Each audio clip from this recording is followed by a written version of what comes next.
एक चीज़ पहले मैं बहुत बोलता था, फ्री वाईफाई के लिए ना कुछ भी कहीं भी अपना नाम, ईमेल, डेट ऑफ बर्थ छोड़ के ना आ जाए बेमतलब।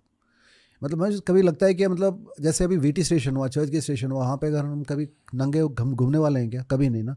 तो फिर हम ये इंटरनेट में इतनी आसानी से सारे इन्फॉर्मेशन क्यों आसानी से पूछें? तो ज़रूरत है क्या?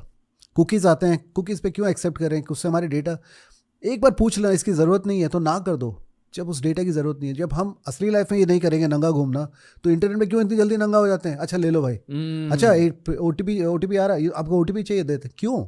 थोड़ा सा बस माइंड शिफ्ट करना है कि वो अलग नहीं है दुनिया। मैं भी पूछना चाहूँगा कि क्यों, आपने क्या देखा है क्यों होता है? बस मासूमियत की वजह से, नाइविटी, लैक ऑफ अवेयरनेस भी हो जाती है कि लोगों को लगता है कि कई बार एक भी हमारे कहावत है इंडस्ट्री की सबसे पुरानी ओल्ड जंगल सेइंग जो हम फैंटम में बोलते हैं ना, the ghost who never sleeps, हमारी सेइंग है, there are only two kinds of companies, the one which are breached and the one that do not know they are breached.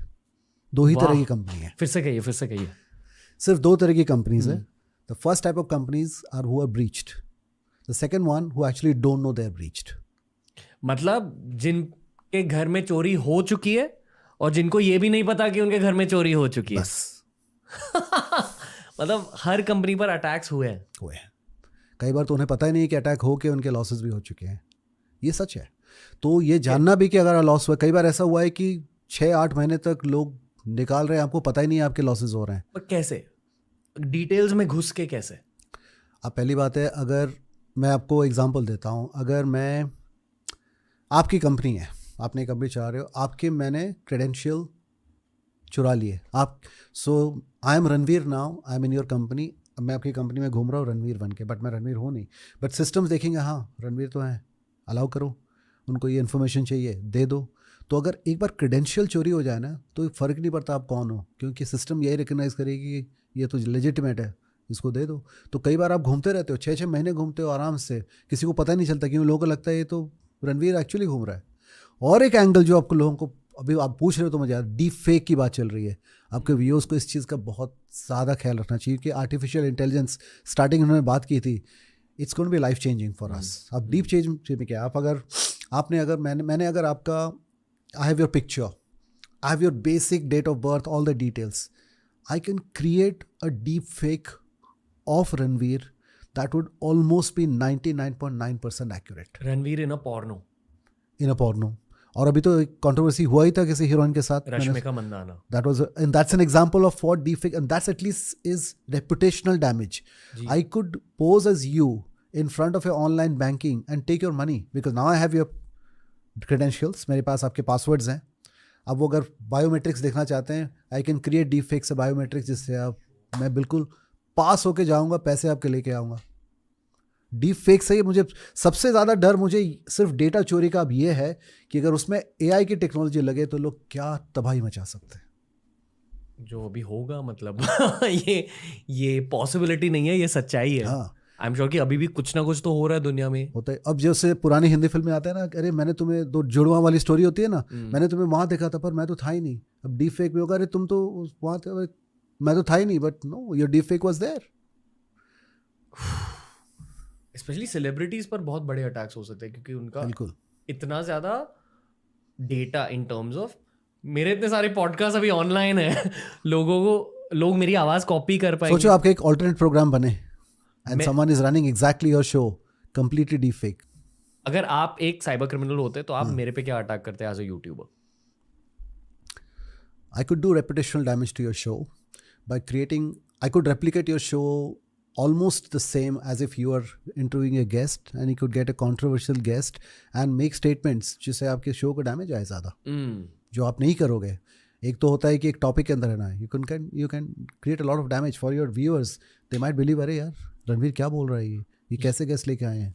आपके नज़रिए से क्या Julian Assange is a valid cyber criminal, या कुछ लोग उनको एक रॉबिनहुड के नज़रिए से देखेंगे कि हाँ पावरफुल देश को एक्सपोज किया, थोड़ा सा स्टील मैन करते हैं? यहाँ हम ये नहीं कह रहे कि जूलियन असांज हीरो है या विलन है, ये भी ग्रे है, यूएस गवर्नमेंट भी ग्रे है। आपके according like how would you place him? मुझे हमेशा मानना होता है किसी देश का हीरो किसी दूसरे देश का विलन होता है। वाह, ठीक है, ये सच है। अब लोग विंस्टन चर्चिल के बारे में बोलते हैं, he was probably the best thing for UK. Would you say Winston Churchill is the hero for India? No. He sucked the blood out of us. He sucked all our money out of us. So to me, I'll never have a respect for Winston Churchill. Even if you want to quote his leadership skills, मैं नहीं मानने वाला हूँ. मतलब वो हमारे लिए Hitler है. हमारे लिए वो हमारे हित के नहीं थे. ठीक है, तो बात सच है. उन्होंने अपने देश का ख्याल रखा. तो यही बात आ जाती है. He has his agenda because उनकी प्रॉब्लम थी यूएस के वॉर कैंपेन को लेकर. उनके जो रियल रीज़न वॉर के थे, अभी भी हम जान नहीं सकते हैं. सद्दाम हुसैन वाला अटैक, उसकी वजह क्या थी? ठीक है, इतने दिनों तक ओसामा बिन लादेन का नहीं मिलना और सडनली मिलना पाकिस्तान के बाद, ये सारी चीज़ें जिन लोगों की मन में एक्टिविज्म वाला माइंडसेट रहता है ना, they are always looking for truth. Sometimes pursuit of truth में हम कुछ सच को ढूंढना चाहते हैं, गलत तरीका इस्तेमाल कर लेते हैं. अब जो गलत तरीका है वो तो गलत है. इट कैनॉट, अगर आपको कोई सच निकालना है और आपने गलत तरीके से निकाला, फिर वो गलत हो जाता है. आई थिंक वहीं वो फंस गए. उनका तरीका गलत था. उनका पॉइंट भले भी सही हो कि ईरान या जो हम देखें इराक वॉर हो या Afghanistan, what a beautiful country, और क्या हो गया है अब, उसके कोई तो रिस्पॉन्सिबल हैं. He is hurt by that. वो उसके लिए he using a wrong way to do it. Now is he right और wrong? It's for people to decide depending on, like I said, whether you are from UK और from India. Churchill is a hero और a villain. मतलब एक देश के laws उस देश के अकॉर्डिंग बने होंगे, पर यहाँ एक ऑजी अमेरिका को अटैक कर रहा है, तो कौन से लॉज आ जाते हैं? इंटरनेशनल लॉज होते हैं साइबर सिक्योरिटी को लेकर? होते हैं ना, पहले से पूरी तरीके से बने नहीं है. मेरा ऐसा मानना है कि जैसे वर्ल्ड इकोनॉमिक फोरम होता है, जेनीवा में होता है, वो आई थिंक एक वर्ल्ड साइबर सिक्योरिटी फोरम बनने की ज़रूरत है. उस लेवल की मैच्योरिटी आई नहीं है, उस लेवल का अंडरस्टैंडिंग अभी तक देशों में आया नहीं है. कि दुनिया को बुढ़े चला रहे हैं, वो भी नहीं है. बट अभी तो ऐसा हो गया ना, अभी बाइडेन और पुतिन के बीच में हैकर एक्सचेंज की बात चल रही है. बताइए ये. हाँ, ये कभी न्यूज़ चल रही है कि that to settle down many differences, या तुम्हारे हैकर ने हमें पेन किया है, हमारे लोगों ने यहाँ पे किया, सो ये 2 हैकर आप हमें दो, हम अपने 2 हैकर को दोगे, so that you can punish them as per your rules and we can punish him as per our rules. अच्छा, पनिशमेंट के लिए? हाँ, हैकर जो क्रिमिनल एक्सचेंज होती है ना, जी, तो ये होता है हैकर एक्सचेंज. तो अभी वो बात चल रही है बाइडेन एडमिनिस्ट्रेशन में, let's do that, because at least then you know if we have done some wrong, let's correct it. ये अब ये नया चलेगा.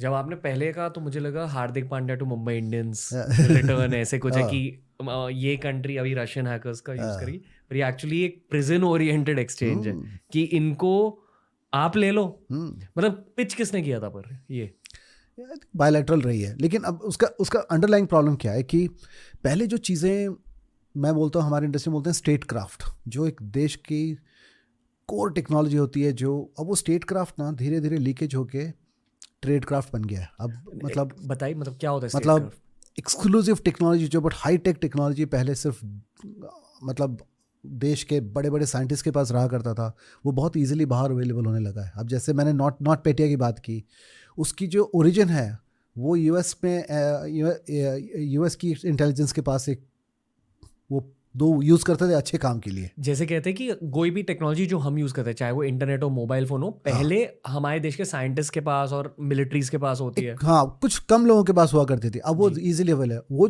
जो यूएस ने वो चोरी हुई, बाद में साइबर क्रिमिनल के पास गई. आप जैसे सोचो ये मोबाइल फ़ोन हुआ, मोबाइल फ़ोन की कंप्यूटिंग पावर सुपर कंप्यूटर से ज़्यादा हो चुकी है अभी.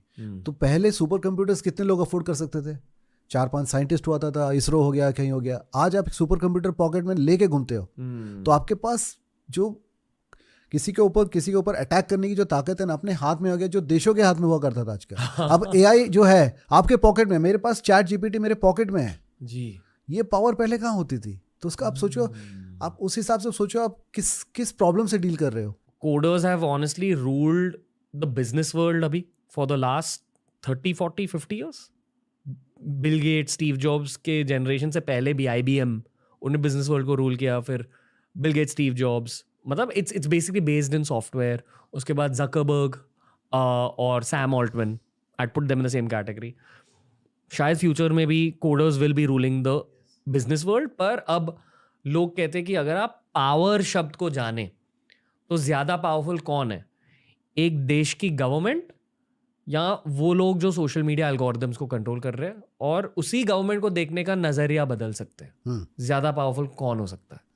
बहुत लोग मानते हैं कि शायद वो एल्गोरिदम ज़्यादा स्ट्रॉन्ग है, और एल्गोरिदम से ज़्यादा स्ट्रॉन्ग उस एल्गोरिदम को चलाने वाला. इसलिए शायद आप कह रहे हो, जो आप कह रहे हो कि कोडर्स भारत के सिपाही है, आई थिंक वो भारत के राजा भी बन सकते हैं. बहुत बहुत अच्छी बात है.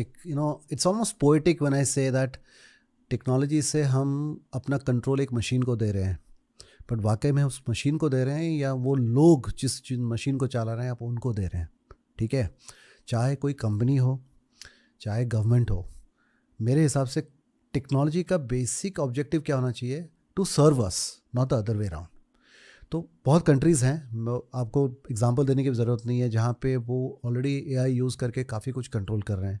इंडिया में वो इथोस कभी रहा नहीं है, हमारी वो कंट्रोल वाली इथोस कभी चली ही नहीं है. It will fail, and I think that way हमारी डेमोक्रेसी की टेम्पलेट बहुत बढ़िया है.